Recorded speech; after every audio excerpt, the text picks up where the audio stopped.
어서오세요. 안녕하세요. 소리 들린다고 말씀 한 번만 얘기해 주세요. 오늘은 라이브 오래간만에 켜긴 했는데 오래 하지는 못할 거예요. 핸드폰 배터리가 없어서 배터리 떨어지는 순간 라이브 끌게요. 지금 정원일 한참 하다가 그냥 저녁 돼서 퇴근하려고 집에 올라가려고 폼 잡고 있었어요. 근데 그냥 갑자기 생각나서 켰습니다. 네. 지금 6월달이라서 제주는 수국이 진짜 난리예요. 난리도 아닌데 그래요? 저는 올라와서 지금 밥해야 돼요. 수국이 난리도 아닌데 솔직히 저는 제주도에 살기 때문에 수국이 귀한 줄을 참 모르는 배가 부른 여자입니다. 배가 부른 여자이긴 한데 그래도 이쁜 건 이쁜 거예요. 그죠? 자, 이렇게 수국이 색깔이 되게 여러 가지인데 많이들 아실 거예요. 식물 좋아하신 분들은 기본적으로 알고 계시긴 할 텐데 수국의 색은 뭐냐면 흙의 산도에 따라 달라요. 찾아보시면 나올 거예요. 저 지금 갑자기 헷갈려서 지금 뭐라고 딱 정확하게 말씀 못 드리겠는데 산성이면 뭐 적색 계열이고 뭐 알카리성이면 파란색이든가 뭐 하여간 그래요. 거꾸로일 수도 있어요. 잠깐만요. 자, 그래서 많은 분들이 저한테 물어보는 것 중에 뭐가 있냐면요. 이 수국의 색깔을 내가 원하는 대로 만들 수 있냐는 거예요. 요새 근데 이제 외국에서 들어온 그 정원 용품들 영양제들이라고 하는 것들 중에 보면은 수국의 색을 핑크 계열 혹은 블루 계열로 만들어주는 무슨 영양제 같은 게 있어요. 흙에다 뿌리는 것들이 있는데 저는 사실 그거를 100% 믿지를 않아요. 왜냐면 흙의 산도라는 게요, 의외로 너무너무 예민해가지고요, 원래 이렇게 지금 파란색이었는데요, 파란색이었는데, 비가 막 미친 듯이 며칠 동안 오잖아요? 그러면 얘가 색깔이 바래지는 경우도 있고요. 어떤 수국들 보면은, 오른쪽은 붉은 계열인데 왼쪽은 같은 덩어리인데도요. 오른쪽은 붉은 계열인데 왼쪽은 파란 계열로 이렇게 변하는 경우도 있어요. 그래서 그런 거 보면 밑에 누군가가 뭐 쓰레기를 뭐 산성이나 알칼리성 쓰레기라든가 담배꽁초라든가 뭐 누군가가 열심히 오줌을 쌌다든가 그런 일이 벌어지는 경우들이 있기 때문에 사실 그런 영양제가 내가 원하는 것만치 될는지는 사실 저는 써보질 않았고 우선은요, 제가 그 효용성에 대해서는 조금 앵해요. 네, 그런 게 확실히 드는 데가 있겠죠. 예를 들면 실내에서 인공관수로 물을 주는 데다가 화분에 심어진 수국인 경우에는 그게 확실하게 통할 거예요. 근데 노지에 있는 수국이 그 생각만치 그렇게 색이 원하는 대로 잘 뽑힐까는 잘 모르겠다라는 거예요. 근데 하는 방법은 있어요. 예를 들면 우선 지금 내 땅의 산도를 알아야 돼요. 그래서 정확한 방법은 그야말로 우리 옛날에 그 과학 시간에 했던 것처럼요, 흙의 산도를 체크를 해야 돼요. 그 뭐지, 리트머스지 종이 가지고요, 흙의 산도를 체크를 해서 내 흙의 산도를 기본적으로 뽑아 놓은 상태에서 거기서 수치상 예를 들면 산으로 나간다 그러면 뭐가 있을까? 백방 같은 걸 뿌리기도 하고, 아니면은 알칼리로 한다 그러면은 석회 같은 걸 뿌리기도 하고, 이런 식으로 해서 왔다 갔다 할 수는 있지만 그 흙에 그 심어진 나무의 크기라든가, 그 다음에 거기다가 내가 인공관수를 하거나 비가 내린다든가, 그리고 그거 어느 정도 뿌려서 어떻게 흙의 색깔이 나오는지, 꽃의 색깔이 나오는지는, 그거는 사실 제가 봤을 땐 전문가의 영역이에요. 그래서 가끔 보면 절화용 수국의 색깔을 정확하게 뽑아내시는 농장들 보면 다 인공관수, 실내에서 하우스에서 인공관수로 물을 주고요, 흙 자체의 산도도 정확하게 제가 지금 말씀드린 방법대로 정확하게 뽑아내리는 그런 농장에서는 아까 제가 말씀드린 그런 방법을 쓰지만, 노지에 있는 이렇게 식물들, 수국인 경우에 그 색깔을 정확하게 만들어내기는 생각 외로 어렵다. 첫째 이유는 지금 현재 심어져 있는 이 수국의 흙의 산도에 따라 틀리고, 그 다음에 뭘로 어떻게 바꿔야 되는지, 그걸 하려면 양에 대한 것도 가늠을 해야 되고, 그 다음에 어떤 식으로 뿌리는지에 대한 거, 그런 것도 가늠해야 되고, 뿌리고 난다 하더라도 그 후에 내가 이 비나 이런 관수로서 그걸 계속 조절을 유지를 할 수 있는가에 대한 것도 사실 일반적인 가드너들은 너무 힘들다는 거예요. 지금 저희 정원에 보면은요, 지금 요 자리만 봐도 색깔이요, 이제 아마도 이제 다 파란 계열이라고 봐야 되죠. 파랑, 보라, 저 보라도 틀리고요, 요 파랑도 틀리고요. 네, 그냥 다 제주도에서 얘기한 노지 수국이라고 하는 거예요. 요 파랑도 틀려요. 아마도 제가 볼 때는 제 스타일상, 기억은 사실 정확하게 나진 않지만, 제가 아마 한두 나무에서 다 삽목을 한 거일 거예요. 삽목해서 엄마가 다 다른 건데, 그죠? 색이 다 다르죠? 같은 땅임에도 불구하고 나무와 나무 사이의 간격이 해봐야 한 2, 3m 정도고, 물론 나무 자체는 굉장히 크지만요. 근데 확실히 다 색이 달라요.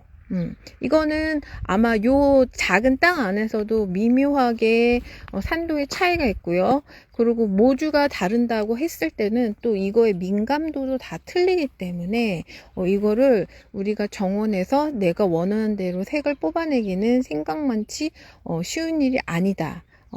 원하는 대로 뽑아내려면 우선은 안에 들어가서 하우스에서 인공관수도 해가고, 그 다음에 원래 심어져 있는 흙의 산도를 체크하는 것부터 시작을 해야 된다라는 거예요. 쉽지가 않은 일이니까 막 이렇게 막 흙의 산도 뭐 어쩌고 저쩌고 하면서 나 이런 식으로 해보고 싶어 이렇게 하지 마시라고요. 가끔 이런 제주 수국, 마크로필레리아 계열의 수국임에도 불구하고요, 색상이 고정되어 있는 수국들이 가끔 나와요. 무슨 산성 땅에 집어넣건 알카리성 땅에 집어넣건 간에 색상이 고정되어 있는 애들이 가끔 나오는데, 그런 애들은요 약간 특이 품종이고요, 따로 돈을 주고 구입을 하실 때는 가격이 좀 비싸요. 좀 특이 품종들이 있는데, 저희 정원에도 그런 애들이 한두 가지가 있어요. 핑크 계열로 피어나는 애가 있고요, 그 다음에 백색 계열로 피어나는 계열 애들이 있고요, 그 다음에 요새 그 유튜버 희영님이 많이 파는 게 있잖아요. 런어웨이 브라이드 뭐 이런 애들. 사실 저도 그거 구입을 했거든요. 이렇게 수국이 많음에도 불구하고 너무 궁금해서 구입을 했는데, 그런 품종들은 색상이 제가 봤을 땐 고정이 돼 있는 것 같아요. 백색 계열로 거의 피던가 아니면 온 거 그대로 피는 것 같은데, 그거 정확하지 않지만요. 어쨌거나, 그리고 그런 품종들은 제가 보면은 우선은 소형 품종인 것 같아요. 크지 않는. 제가 지금, 얘네들은 지금 제 키만 하거든요. 제 키보다 더 큰 애들도 있고요. 이렇게는 아무래도 땅에서도 그렇게 자라나지 않지 않을까라는 생각을 해요. 근데 그거는 저도 이제 테스트 해보려고 한 거예요. 목대가 되게 굵죠. 예. 이게 제가 이 정원을 꾸미기 시작한 게 9년 정도 됐는데, 사실 한꺼번에 꾸민 게 아니라서요, 얘가 어느 정도 됐는지는 9년 이하예요. 다 모든 애들이 보통 7년 5년 이렇게 됐는데, 다 전지를 언제나 다 합니다. 안 그러면은 애들이 이제 난리 버거지가 나요. 난리 버거지가 나는데, 많이들 아시겠지만 이런 마크로필라 계열들의 수국은 꽃눈이 그 전해에 만들어지기 때문에 이거를 눈을 잘못 치면은요, 전지를 잘못하잖아요. 그러면 그 다음에 꽃이 다 날아가 버려요. 그러니까 묵은 가지에서 꽃눈이 달리기 때문에 전지 시기를 잘못하면 이제 확 날아가는 거고요. 자, 그 다음에 비교해서 얘기해 볼 수 있는 게 바로 목수국이라고 얘기하는 것들이죠.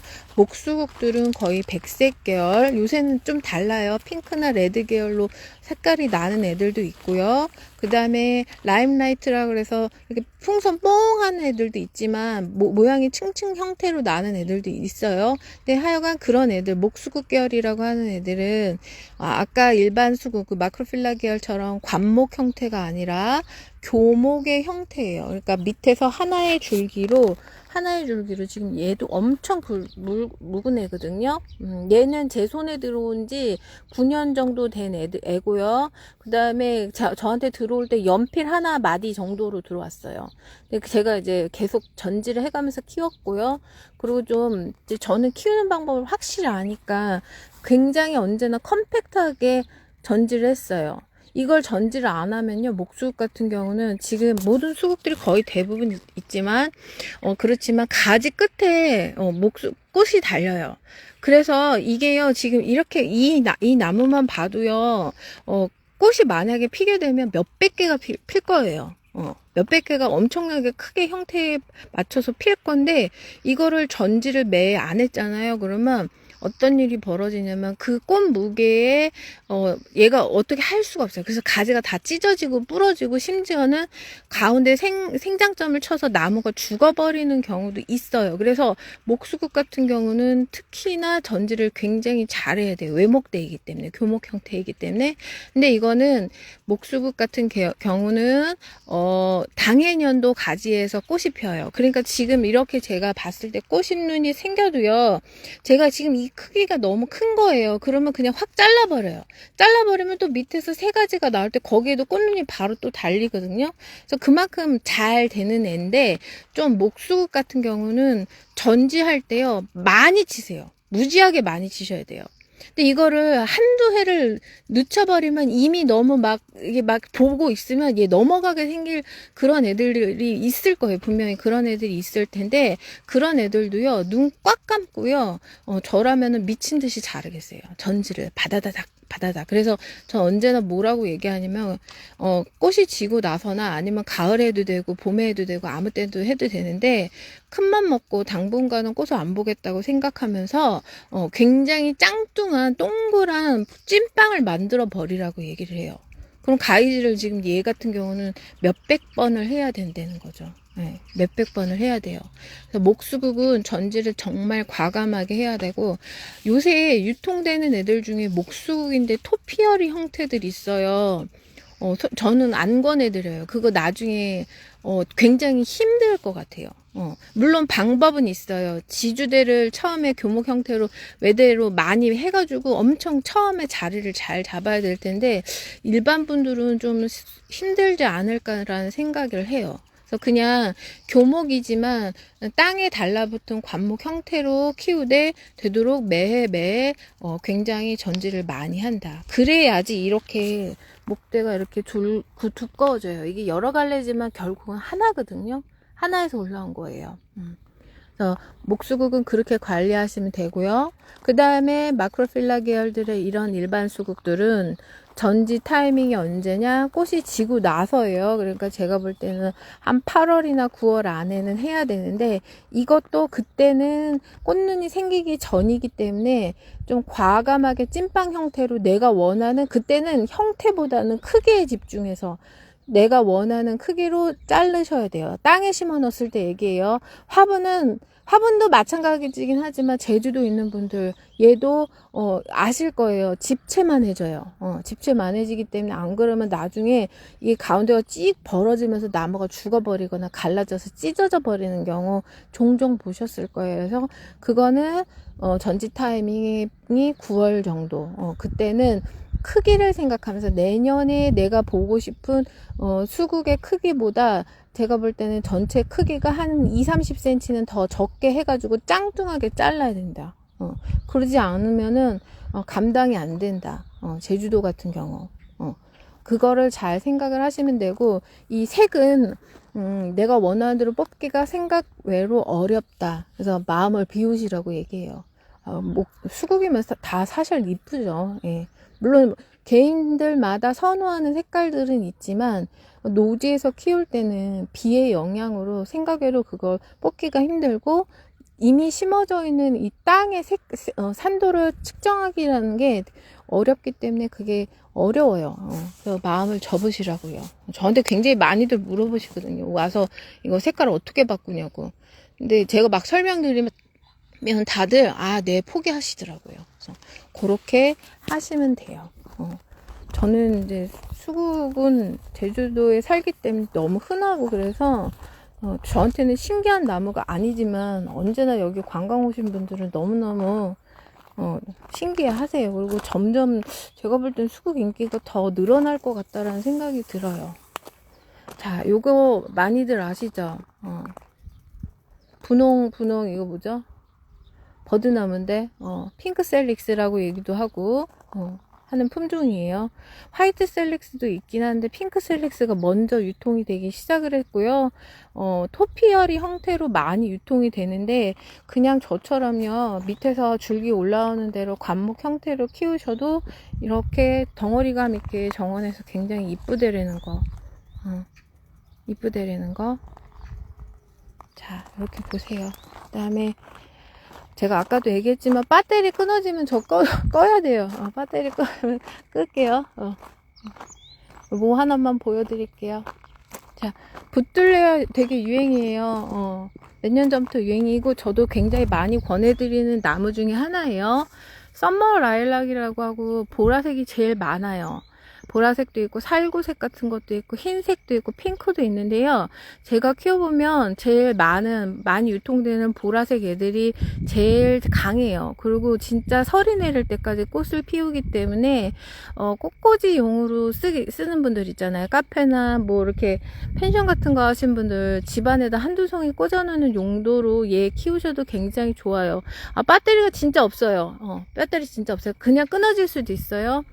얘는요 연필 하나만한 거 찔러 넣어도요 1년에 3m 이상 커요. 그래서 급하게 우리 집에서 옆집이 안 보여야 되는 경우에 차폐 역할로 뭔가를 심으려고 할 때 굉장히 제가 권해드리는 식물인데 그만큼 빨리 자라기 때문에요 밑에가 후들후들 거리는 경우가 많아요. 그래서 전지를 굉장히 강하게 하시면서 키우셔야 돼요. 안 그러면 이거 감당 못합니다. 예. 요거는 그냥 막 자른 전지해도 돼요. 뭐 전지 기본 공식 이런 거 무시하시고요. 원하는 대로 막 자르셔도 얘 그냥 죽으라도 잘 안 죽는 애예요. 네. 요거 붙들레아 썸머라일라 굉장히 좋은 식물이고 나비랑 벌을 굉장히 많이 모아들이는 식물이라 밀원 식물이라고 그러잖아요. 그게 요새 자연에도 굉장히 좋다 그래서 가드닝 하시는 분들 되도록이면 많이 심으시라고 얘기해요. 네, 보라색 심으세요. 네. 마지막으로 요거 수국 무늬 좀 보여드리고 끝낼게요. 배터리 없어. 자, 수국 중에 이런 애들 있어요. 보이실지 모르겠어요. 잎에 무늬가 있어요. 무늬 있죠. 이 무늬에 따라서 막 이름을 다르게 붙이기도 하는데 그거 다 그냥 의미 없어요. 네. 네. 이런 애들도 있습니다. 네. 키우는 건 똑같아요. 무늬종이라서 약간 성장세가 느린 편인 것 같아요. 네, 이쁘죠? 네. 자, 그러면 저는 그만 올라가서 밥할게요. 배터리가 없어서 끊겠습니다. 궁금하신 거 있으시면 댓글 달아주세요. 안녕.